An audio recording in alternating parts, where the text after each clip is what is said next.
Hi everyone, इस video में हम इवेल्युएट करेंगे limit x tend to infinity x की पावर एन बाई ई की पावर एक्स। एन है वो हमारा नेचुरल नंबर से बिलोंग कर रहा है।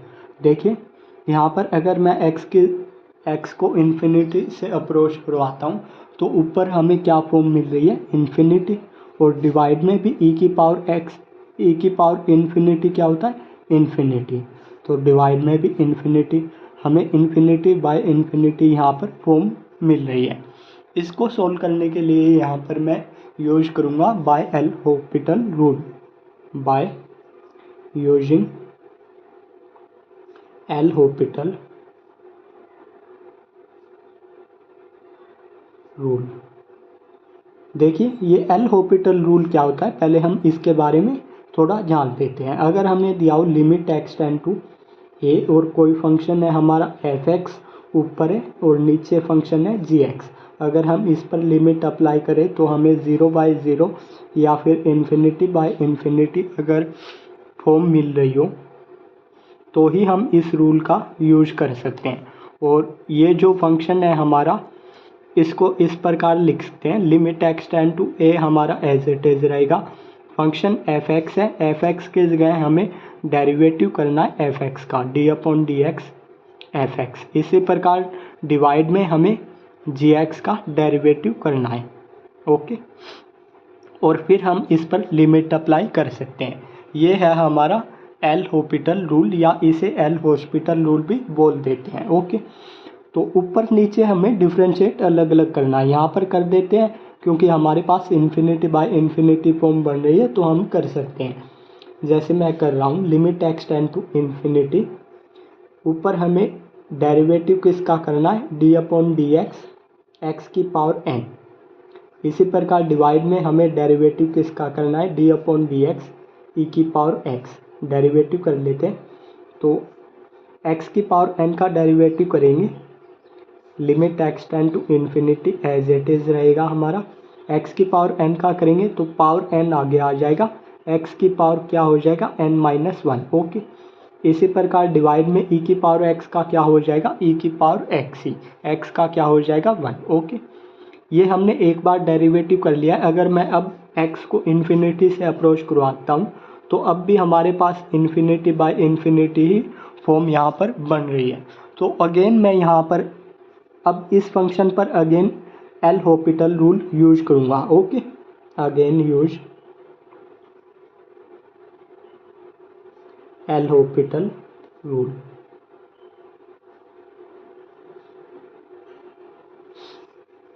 देखिए limit x tend to infinity,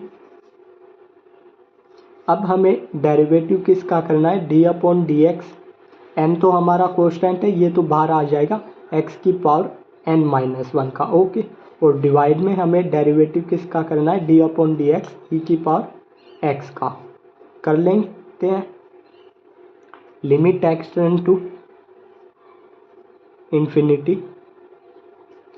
x n हमारा एज इट इज रहेगा, ये एक्स की पावर एन माइनस वन का करेंगे तो एन माइनस वन आगे आ जाएगा और एक्स की पावर कितनी हो जाएगी, एन माइनस टू, ओके यहाँ पर। और डिवाइड में हमारा क्या हो जाएगा, ई की पावर एक्स, ई की पावर एक्स का डेरिवेटिव ई की पावर एक्स ही रहेगा। तो अगर अब मैं यहाँ पर एक्स को इन्फिनिटी से अप्रोच करवाता हूँ तो भी अब भी हमारे पास क्या फॉर्म बन रही है, इन्फिनिटी बाय इन्फिनिटी, ओके। तो अगेन यूज कर लेते हैं हम, okay. Again use L hospital rule.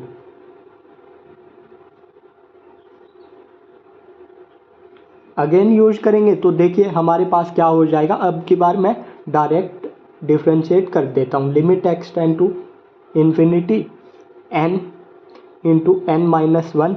यहाँ पर इसका x की पावर n माइनस टू का डेरिवेटिव करेंगे तो ये क्या हो जाएगा, d upon d x x की पावर n माइनस टू का, ये हो जाएगा हमारा n minus two into x की पावर n माइनस थ्री, यही हो जाएगा। तो यहाँ पर n minus two into x की पावर n माइनस थ्री, और डिवाइड में ई की पावर एक्स का करेंगे तो ई की पावर एक्स ही हो जाएगा। ओके, ये हमने तीसरी बार एल हॉस्पिटल रूल यूज किया है। अगर अब मैं यहाँ पर x को इन्फिनिटी से अप्रोच करवाता हूँ तो इन्फिनिटी इंटू कुछ भी हो इन्फिनिटी हो जाएगा, जीरो तो है नहीं यहाँ पर। ओके, तो डिवाइड में इन्फिनिटी से अप्रोच कराएंगे तो इन्फिनिटी आ जाएगा। तो हमारे पास अब भी इन्फिनिटी बाय इन्फिनिटी फॉर्म बन रही है। तो यहाँ पर 3 टाइम हमने कर लिया है। अब इसी प्रकार मैं n टाइम ये एल हॉस्पिटल रूल हमारा यूज करूँगा तो आफ्टर n टाइम हमारे पास क्या बचेगा, ये फंक्शन ऊपर वाला देखिए, नीचे वाले फंक्शन में तो चेंज हो नहीं रहा है कुछ। आफ्टर n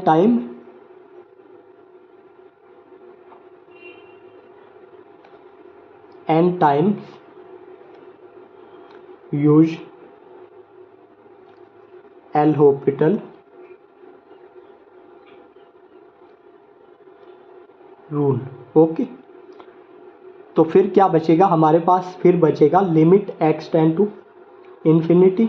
देखिए यहाँ तक हमने 3 टाइम किया है, n टाइम करेंगे तो n into n minus 1 into n minus 2 into n minus 3 n minus 4, यहाँ पर n टाइम करेंगे तो n हमारा लास्ट में क्या बचेगा 2 इंटू 1 इंटू n टाइम करेंगे तो n हमारा n माइनस n क्या हो जाएगा 0, x की पावर कितनी बचेगी यहाँ पर 0। और डिवाइड में हमारा सेम ही आ रहा है, यहाँ पर भी यही है, यहाँ पर भी यही है, यहाँ पर भी यही है। तो e की पावर x का n टाइम डेरिवेटिव करेंगे तो e की पावर x ही रहेगा। अब देखिए x की पावर 0 क्या होता है 1। ओके, तो यहाँ पर क्या हो जाएगा 1, इसकी जगह 1 हो जाएगा। 1 into 2 into 3 into 4 into n minus 2 into n minus 1 into n, इसको मैं क्या लिख सकता हूँ n factorial. Limit x tend to यहाँ पर x टेंड टू इन्फिनिटी आएगा, x टेंड टू इन्फिनिटी। ये ऊपर वाला हमारा क्या हो जाएगा, x की पावर 0 होता है 1, तो ये पूरा हमारा n फैक्टोरियल बन रहा है जो भी हमारे पास बचा। तो ऊपर n फैक्टोरियल डिवाइड में हमारे पास क्या है e की पावर x। अब मैं x को इन्फिनिटी से अप्रोच करवा देता हूँ तो यहाँ पर क्या बचेगा n फैक्टोरियल बाय e की पावर इन्फिनिटी, और 1 अपॉन e की पावर इन्फिनिटी हमारा क्या होता है, देखिए 1 अपॉन e की पावर इन्फिनिटी, 1 e की पावर इन्फिनिटी क्या होता है इन्फिनिटी, और 1 अपॉन इन्फिनिटी क्या होता है हमारा 0। तो ये क्या हो जाएगा हमारा 0। तो ये लिमिट हमारी किसके इक्वल है 0 के। यही हमारा रिक्वायर्ड आंसर है। Thank you guys. अगर आपको वीडियो अच्छी लगी हो तो प्लीज़ वीडियो को लाइक और शेयर ज़रूर कीजिए। अगर आप चैनल पर नए हैं तो प्लीज़ चैनल को सब्सक्राइब ज़रूर कीजिए।